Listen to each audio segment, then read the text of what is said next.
तो फिल्म की शुरुआत होती है जेसन से, एक मशहूर किलर जिसे लोगों ने इंसानी मॉन्स्टर भी कहना शुरू कर दिया था, क्योंकि उसे मारना मुश्किल ही नहीं नामुमकिन था।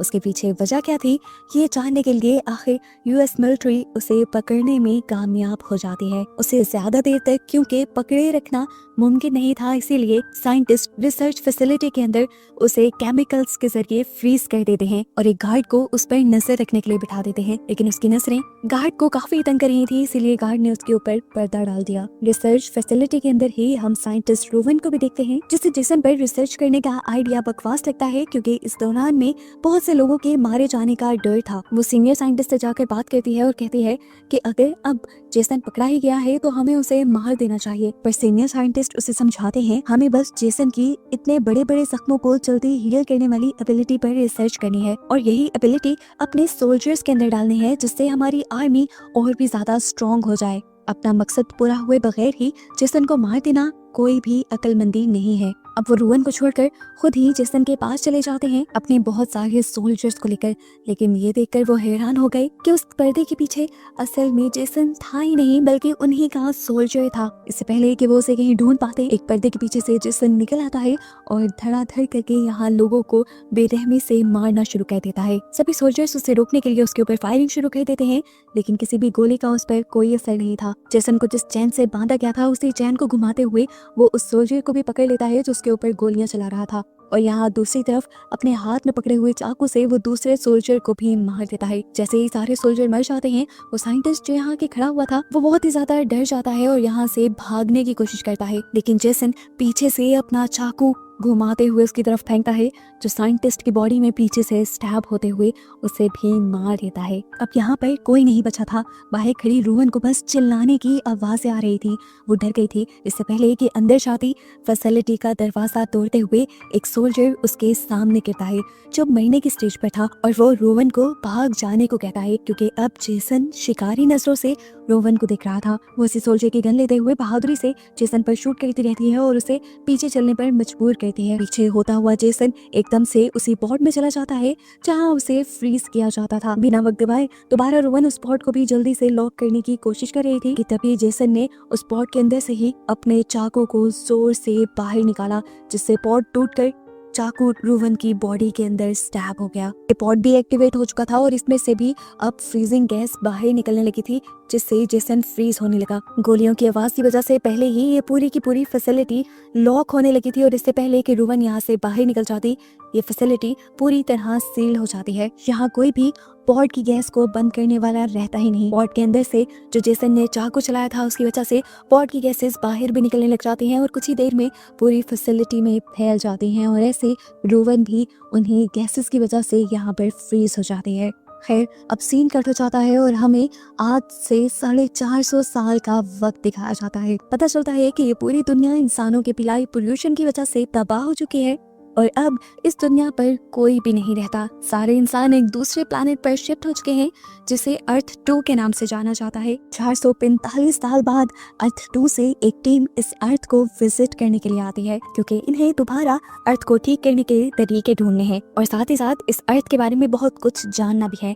इसी दौरान इन्हें वो फैसिलिटी भी मिल जाती है जहाँ पर जेसन के साथ साथ साइंटिस्ट रोवन भी फ्रीज थे, जिन्हें देखकर ये पूरी की पूरी टीम बहुत ज्यादा एक्साइटेड हो गई, क्योंकि इन्हें पता चला कि रोवन अभी तक जिंदा है। ये हैरानी की बात तो थी, लेकिन ऐसा हुआ इसलिए था क्योंकि उनकी बॉडी को एक परफेक्ट टेम्परेचर मिला था, जिसने उनकी लाइफ बहुत ज्यादा बढ़ा दी थी। टीम लीडर रोवन के साथ साथ पॉड के अंदर रखी जेसन की बॉडी को भी शिप में ले जाने का फैसला करते हैं, और जैसे ही पॉड का दरवाजा खोलते हैं तो रोवन के हाथ में पकड़ा हुआ मशहरी एकदम से नीचे गिरता है और इनके एक साथी का पूरा बाजू उसके जिस्म से अलग कर देता है। वो लड़का जोर से चिल्लाता है। ये लोग जेसन की बॉडी को तो संभाल लेते हैं और उस लड़के को जल्दी से एक पेन किलर इंजेक्शन देते हैं। खैर, उसके बाद ये दोनों बॉडीज को अपनी शटल में ले जाते हैं। जिस लड़के का बाजू कटा था उसे ये लोग एक बैग पर लेटा देते हैं, जो कुछ ही देर में उसका ये बाजू बनाना शुरू कर देता है, क्योंकि ये एक नैनो टेक्नोलॉजी वाला बैग था जो इंसान के या किसी भी जानवर के किसी भी हिस्से को रीजनरेट कर सकता था, दोबारा बना सकता था।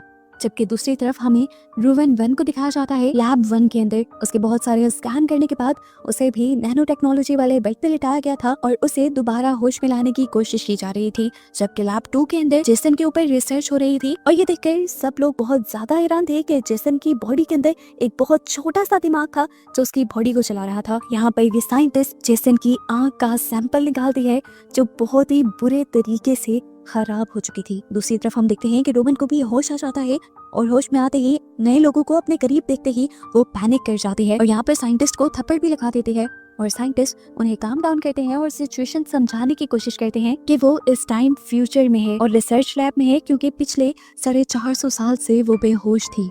ये सुनकर तो साइंटिस्ट खुद भी बहुत ज्यादा शॉक में रह गई थी। टीम लीडर इस टाइम अर्थ 2 से कांटेक्ट करते हैं और उन्हें ये खबर देते हैं कि उनके पास 450 साल पुराने लोग हैं जो अभी भी जिंदा हैं।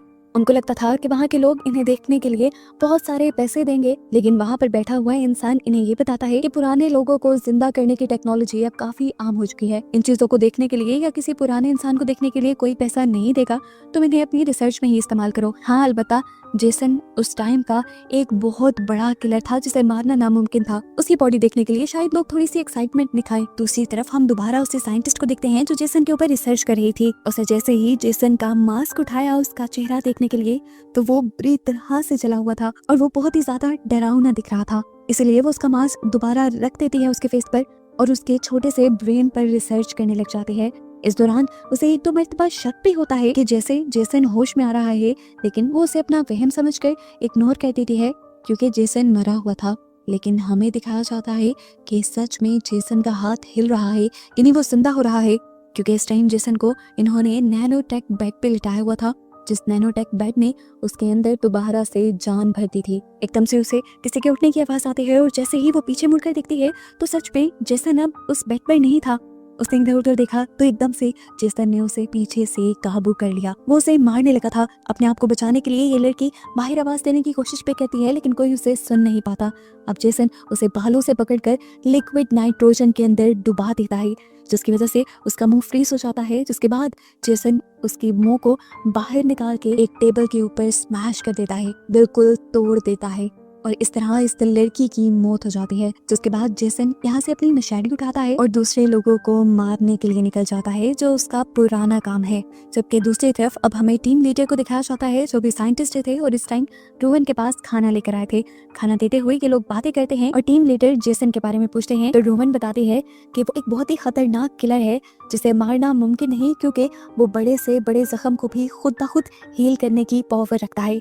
बातों ही बातों में रोहन को पता चलता है कि ये लोग जेसन को भी यहाँ लेकर आए थे, जिससे वो बहुत ज्यादा गुस्सा हो जाती है और कहती है तुम जानते नहीं वो कितना खतरनाक है। तो यहाँ पर लीडर उसे बताते हैं कि वो तो मर चुका है, जिस पर वो लड़की कहती है कि मुझे इस बात का प्रूफ चाहिए। ये लोग उसे उस रूम में लेकर जाते हैं जहाँ पर इन्होंने जेसन को बेड से बांधा हुआ था, लेकिन अब जेसन वहाँ नहीं था और ये देखते हुए ही सब के सब शॉक रह गए। इस लैब के अंदर सिर्फ इस टाइम उस लड़की की लाश थी जिसे थोड़ी ही देर पहले जेसन ने मारा था और ये देखकर सभी लोगों में अफरा तफरी मच जाती है।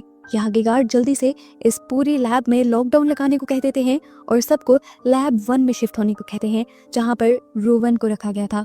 यहाँ लैब 2 के अंदर हम जेसन को देखते हैं। जेसन अब पास के बने हुए एक कैबिन के अंदर आ रहा था जहाँ पर एक कपल जल्दी से लैब 1 से निकलकर लैब 2 में जाने की तैयारी कर रहा था, लेकिन इतना तो जेसन उन्हें टाइम ही नहीं देता। वो उस लड़की की बॉडी में अपनी मशीन ही स्टैब कर देता है, जिसका खून जाकर उसके पार्टनर के चेहरे पर गिर जाता है और वो बहुत ही ज्यादा पैनिक कर जाती है।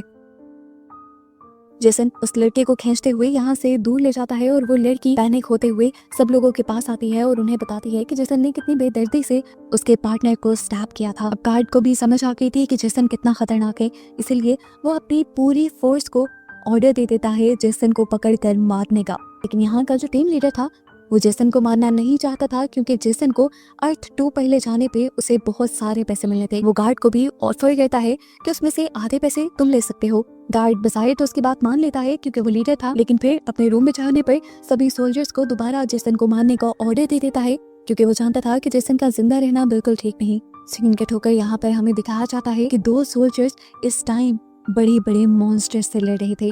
एक सोल्जर पहले ही एक ही शूट में एक मॉन्स्टर को मारने में कामयाब हो जाता है, लेकिन वो नहीं जानता था कि दूसरा मॉन्स्टर भी उसके पीछे ही है। तभी उसका दूसरा साथी पीछे से इसी मॉन्स्टर को शूट कर देता है और तभी एक और किलर इसी रूम में आ जाता है और वो था जेसन।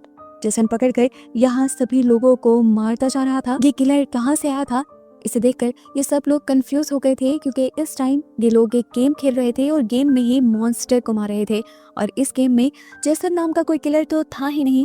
तब इन्हें रियलाइज होता है कि इनकी स्टिमुलेशन के अंदर सच में कोई और आ गया है। जैसे ही ये लोग अपनी डिवाइसेस अपने सरों से उतारते हैं तो देखते हैं कि वहाँ पर सच में जेसन था जो यहाँ के लोगों को मार रहा था। ये देखते हुए यहाँ पर वो लड़का जिसका बाजू भी कट गया था वो फौरन ही पीछे से जेसन के ऊपर हमला करता है उसे मारने के लिए, लेकिन जेसन एक ही बार में उसे अपने पीछे से आगे लाते हुए गले से पकड़कर उसका गला दबा देता है और आखिर उसे मारकर जमीन पे गिरा देता है। जिसके बाद वो दूसरे आदमी को तो सिर्फ एक थप्पड़ मारकर दीवार पे गिराते हुए ही उसकी जान ले लेता है। यहाँ जो सोल्जर्स जेसन को ढूंढ रहे थे वो जब गेमिंग रूम में आकर इन दोनों की बॉडी देखते हैं तो फौरन सभी लोगों को अलर्ट कर देते हैं। इसी गेमिंग जोन से अगले रूम में हम एक इंजीनियर को देखते हैं जो अपने कानों पे हेडफोन लगाए अपने काम में बिजी था। वो किसी की बातें तो सुन नहीं पा रहा था, लेकिन एकदम से अपने सामने लगे हुए मिरर में वो पीछे से जेसन को दिखा है और इससे पहले कि वो कुछ रिएक्ट कर पाता पीछे से धड़ाधड़ गोलियां चलती हैं जो यहाँ पर कैप्टन चला रहे थे जेसन को मारने के लिए।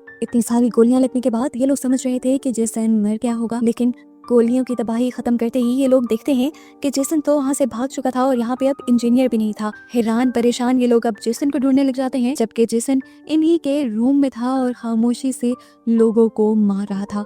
वो पहले अपनी मशाली से एक सोल्जर को पकड़कर मार देता है और फिर एक दूसरे सोल्जर को पकड़कर उसकी गर्दन को मोड़ते हुए उसका भी काम तमाम कर देता है। जिसके बाद वो तीसरे सोल्जर के सामने आता है। ये सोल्जर कुछ बहादुर था, इसीलिए थोड़ी देर तक जेसन के सामने टिक पाया।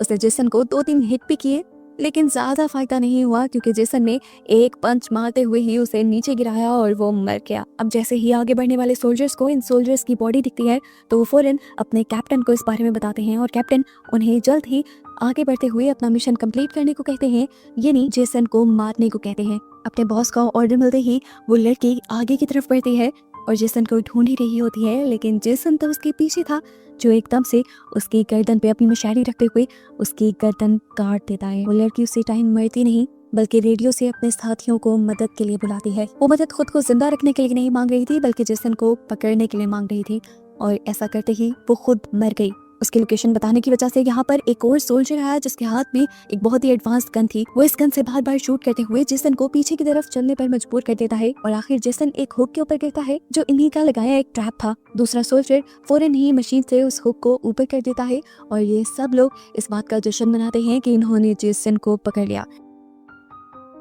इससे पहले कि ये लोग जेसन को किसी लैब के अंदर लेकर आते, जेसन फौरन से उस हुक से जंप करते हुए इसी सोल्जर को पीछे से हमला करते हुए मार देता है। अब कैप्टन जो इन सब की दी हुई रिपोर्ट्स को लेते हुए यहाँ तक जेसन को पकड़ने आया था, वो देखता है कि हुक में जेसन नहीं बल्कि उसका अपना ही सोल्जर है और ऐसे वो जान गया कि उसके तकरीबन सोल्जर्स भी मारे गए हैं और इस टाइम वो ही जेसन के सामने है उससे लड़ने के लिए और जेसन भी अभी जिंदा है। इससे पहले कि वो जेसन को ढूंढ पाता, जेसन एकदम से पीछे से उसके ऊपर हमला करता है और उसे दीवार के साथ लगा देता है। वो 1 बार 2 मरतबा 3 मरतबा उस कैप्टन की बॉडी में अपनी मशाली से स्टैब करता है, लेकिन कैप्टन उसे गुस्सा दिलवाता है कि मुझे इन हमलों से कुछ नहीं होगा। ये सुनकर जेसन उसे बार बार हमला करते हुए उस पर उसे मार देता है। अब सभी लोग जान गए थे कि जेसन का खतरा बहुत ज्यादा बढ़ गया है। उससे बचने के लिए ये लोग फैसला करते हैं कि ये लोग एक दूसरी पॉट में जाकर उस पॉट के जरिए जल्दी से जेसन से अपनी जान छुड़वा लेंगे। ये लोग सारे उसी स्पेस शटल में बैठने की कोशिश में लग जाते हैं और इससे पहले कि सब लोग स्पेस शटल में बैठकर इसे यहाँ से दूर ले जाते, एकदम से उस पायलट के पीछे ही जेसन आ जाता है जो उस पायलट को मार देता है और शटल का कंट्रोल लेते हुए उस शटल को इसी स्पेसशिप के ऊपर क्रैश करवा देता है, जिससे स्पेसशिप के काफी सारे सिस्टम तबाह हो जाते हैं। मॉनिटर स्क्रीन पर बैठे ये सब लोग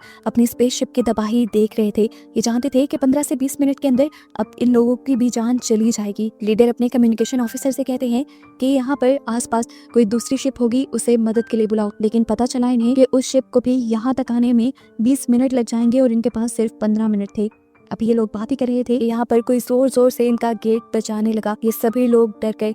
ये जानते थे कि पीछे जेसन ही होगा, इसलिए इन्होंने गेट नहीं खोला तो जेसन विंडो तोड़ते हुए इनके इस चैम्बर में आ गया। अब अपनी जान बचाने के लिए ये लोग सारे उस चैम्बर को छोड़कर दूसरे की तरफ भाग जाते हैं, जबकि पीछे रह जाता है लीडर, जो जेसन से डील करने की कोशिश करता है कि अगर तुम मुझे ना मारो तो मैं अर्थ 2 पर तुम्हें ले जाकर बहुत सारा पैसा और शोहरत दे सकता हूँ। लेकिन जेसन को इस सब की जरूरत नहीं थी। ये लोग जो दूसरे चैम्बर में परेशान थे कि कुछ ही देर में ये स्पेसशिप भी तबाह होने वाली थी और जेसन का भी खतरा था, तो इंजीनियर इन दोनों ही खतरों से निपटने के लिए इन्हें दोबारा स्पेस शटल में जाने का आइडिया देता है, जिससे पहले ही जेसन ने यहाँ से निकलने नहीं दिया था। स्पेस शटल आराम से इस स्पेसशिप से अलग हो जाती और ऐसे अगर स्पेसशिप तबाह भी हो जाती तो इनकी जान बचाती और जेसन इसी में मर जाता और ये लोग जिंदा अर्थ 2 तक पहुंच जाते। लेकिन अब मसला एक ये था कि स्पेस शटल में थोड़ी सी खराबी आ गई थी, जिसे ठीक करने के लिए इंजीनियर उसके अंदर जाते हैं और बाकी ये बची हुई लड़कियां स्पेसशिप से बाकी बचे हुए इंसानों को स्पेस शटल तक लाने का काम करती हैं। और एक लड़का जिसने यहाँ पे एक ह्यूमनॉइड रोबोट को बनाया था, वो उसमें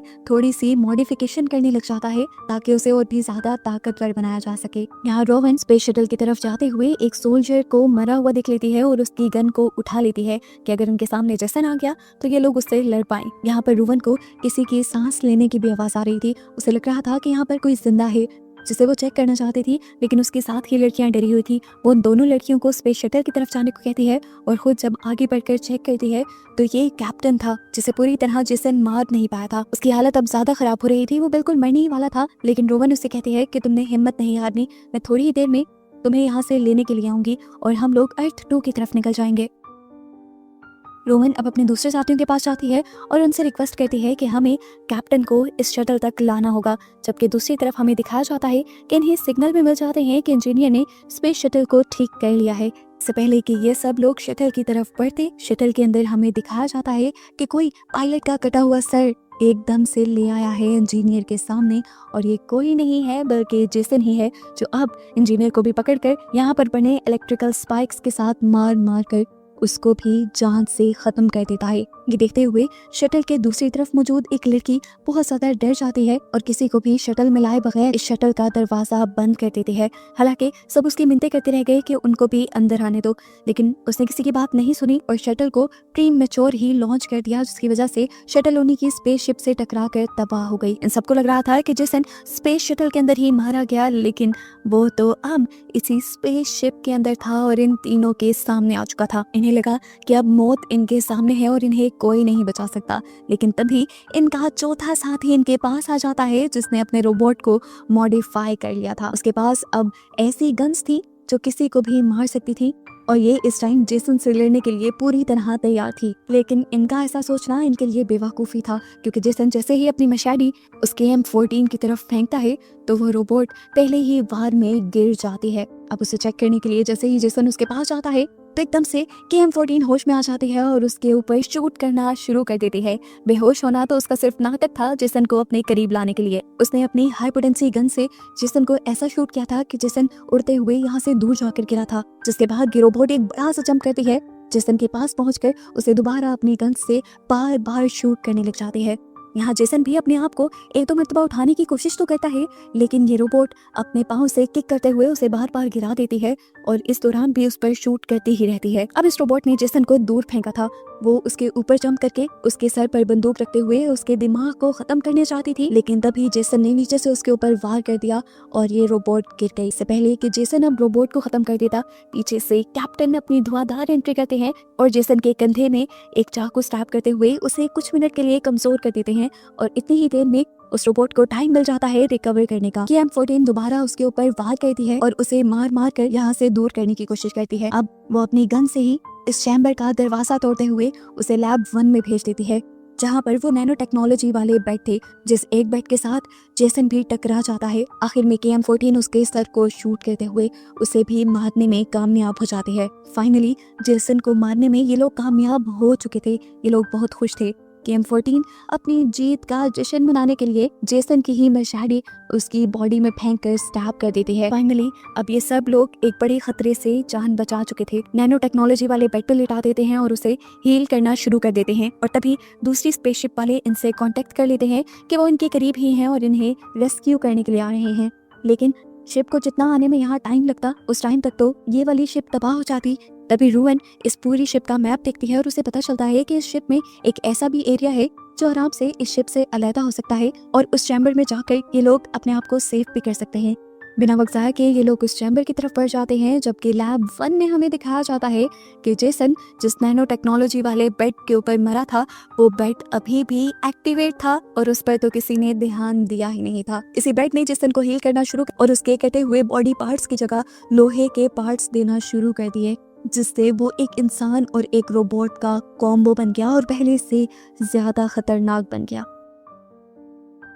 यहाँ ये सब लोग उस चैम्बर तक पहुंच गए थे जिसके अंदर इन्हें सेफ रहना था। उस चैम्बर के अंदर जाने से पहले ये लोग चैम्बर के बाहर की तरफ कुछ बॉम्ब्स लगाना शुरू कर देते हैं ताकि जल्द ही ये चैम्बर स्पेसशिप से अलहदा हो जाए। जैसे ही ये लोग बॉम्ब लगाकर फ्री होते हैं तो ये देखते हैं कि अब इनके सामने जेसन आ चुका था, जिसे KM-14 यानी वो रोबोट जैसे ही दोबारा मारने के लिए उसके करीब जाती है तो जेसन एक ही हाथ से वार करते हुए उसका सर ही उसकी बॉडी से अलग कर देता है। KM-14 का क्रिएटर जल्दी से KM-14 का हेड पकड़ता है। यहाँ पर अब जल्दी से रूवन जेसन के सामने आती है तो रूवन को जेसन गले से पकड़ लेता है। उसे बचाने के लिए दूसरे लोग उसके पास आते हैं तो जेसन उनसे लड़ने लग जाता है और इस चक्कर में रूवन अपने आप को बचा लेती है। वक्त रहते ही ये लोग जल्दी से दूसरे चैम्बर के अंदर आ जाते हैं और उसका गेट भी बंद कर देते हैं। मरता हुआ वो आदमी जिसने रूवन की जान बचाई थी वो जल्दी से बॉम्ब्स को एक्टिवेट करने में कामयाब भी हो जाता है, जिससे इनका ये चैम्बर पूरी स्पेसशिप से अलग हो जाता है और हम जेसन को देखते हैं जो इस बॉम्ब्स की फोर्स की वजह से पीछे की तरफ जाकर गिरता है।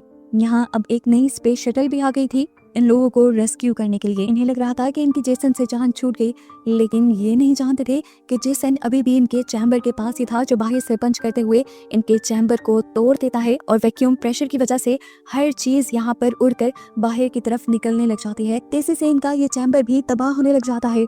इससे पहले कि ये सब लोग स्पेस के अंदर गिर जाते, कैप्टन रूवन को पकड़ लेता है और रूवन अपनी एक दूसरी साथी को पकड़ लेती है, लेकिन ज्यादा देर तक वो उसे पकड़ नहीं पाई थी, इसीलिए उसकी साथी स्पेस में जाकर मर गई। उसके यहाँ से दूर होते ही कैप्टन ने जल्दी से रूवन को खींचा और ये लोग एक दूसरे चैम्बर में चले गए जहाँ पर वैक्यूम प्रेशर नहीं था। अब सिर्फ 4 लोग ये जिंदा बचे थे। वो देखते हैं कि जेसन अब इनकी इस जगह को भी तबाह करने की कोशिश कर रहा है, इसीलिए ये जान बचाने के लिए यहाँ से भी भागते हैं। ये लोग उस गेट के पास पहुंच जाते हैं जहाँ पर रेस्क्यू वेसल भी आई थी, लेकिन अब इनके इस चैम्बर का गेट जो कि रेस्क्यू वेसल के साथ अटैच हुआ था वो नहीं खुल पा रहा था। यहाँ पर कैप्टन डिसाइड करते हैं कि वो स्पेस सूट पहनकर स्पेस में जंप करेंगे और बाहर की तरफ से इस वेसल का दरवाजा खोलेंगे। जितनी देर में वो दरवाजा खोलने की कोशिश कर रहा था, ये लोग देखते हैं कि जेसन इनके करीब आ गया। जेसन को डिस्ट्रैक्ट करने के लिए यहाँ पर साइंटिस्ट एक वीडियो गेम स्टिमुलेशन लगा देता है, जिससे जेसन कंफ्यूज होकर ट्रैप हो जाता है। कुछ देर तक वो इस सब में फंसा रहता है, लेकिन जल्द ही वो इस सारे स्टिमुलेशन से बाहर निकलने में भी कामयाब हो गया था। जैसे ही इस चीज का अंदाजा साइंटिस्ट को होता है तो साइंटिस्ट यहाँ पर एक दूसरी स्टिमुलेशन लगा देता है जहाँ पर उसने 2 लड़कियों को रखा था जो जेसन को बुला रही थी। जेसन को ये सब बिल्कुल पसंद नहीं था, उसे इन लड़कियों को देखकर गुस्सा आता है और वो इन लड़कियों को ही उनके स्लीपिंग बैग में उठा कर किसी बोरी की तरह पटकता है और उन्हें मार देता है। इसी सब के दौरान हम देखते हैं कि कैप्टन भी वो गेट खोलने में कामयाब हो चुका था। अब क्योंकि गेट खोलने की वजह से यहाँ पे थोड़ी सी चेंजेस हुई थी तो वो स्टिमुलेशन भी खत्म हो गया था, जिससे अब जेसन इन्हें देख रहा था। रूवन और साइंटिस्ट जल्दी से उस रेस्क्यू वेसल के अंदर जाने में कामयाब हो जाते हैं। यहाँ आते ही इन्हें अंदाजा होता है कि ये KM-14 का सर तो उसी स्पेसशिप में छोड़ आए और वही इनके लिए बहुत ज्यादा इंपॉर्टेंट था। रूवन उसे लेने के लिए दोबारा स्पेसशिप के अंदर भागती है तो देखती है कि जेसन दोबारा उनका पीछा कर रहा था, जिससे बचने के लिए वो तेजी से इस रेस्क्यू शटल के अंदर तो आ जाती है और पीछे से कोई इस रेस्क्यू शटल का दरवाजा जल्दी से बंद कर देता है और ये कोई और नहीं था बल्कि कैप्टन था, जिसने जेसन के साथ लड़ने का और बाकी सबको बचाने का फैसला कर लिया था। जैसे ही रेस्क्यू वेसल स्पेसशिप से डिटैच होकर अर्थ 2 के लिए निकलती है, वैसे ही पुरानी वाली स्पेसशिप के अंदर कैप्टन एक बॉम्ब एक्सप्लोड कर देते हैं, जिसकी वजह से वहाँ बहुत ज्यादा प्रेशर आता है और रोवन देख पाती है कि उसी प्रेशर की वजह से जेसन अब उनकी इस रेस्क्यू वेसल के करीब आ गया था। इससे पहले कि वो यहाँ पर भी उनके ऊपर हमला कर देता, किसी बैटमैन की तरह कैप्टन आकर उसे पकड़ लेते हैं और यहाँ से दूर ले जाते हैं। तेजी से नीचे गिरते हुए अब इन दोनों की बॉडी जल रही थी, जिसे देखते हुए रूवन और सब लोगों को लगा कि जेसन 2 और कैप्टन मर गए हैं। अर्थ 2 पर हमें दिखाया जाता है कि एक कपल यहाँ पर एक टूटे हुए तारे को देखता है, जो असल में टूटा हुआ तारा नहीं था ही बल्कि जेसन का सर था और वो यहाँ पे अब कोई और तबाही फैलाएगा या नहीं, इसी मिस्टीरियस एंडिंग के साथ ये कहानी यहाँ खत्म हो जाती है।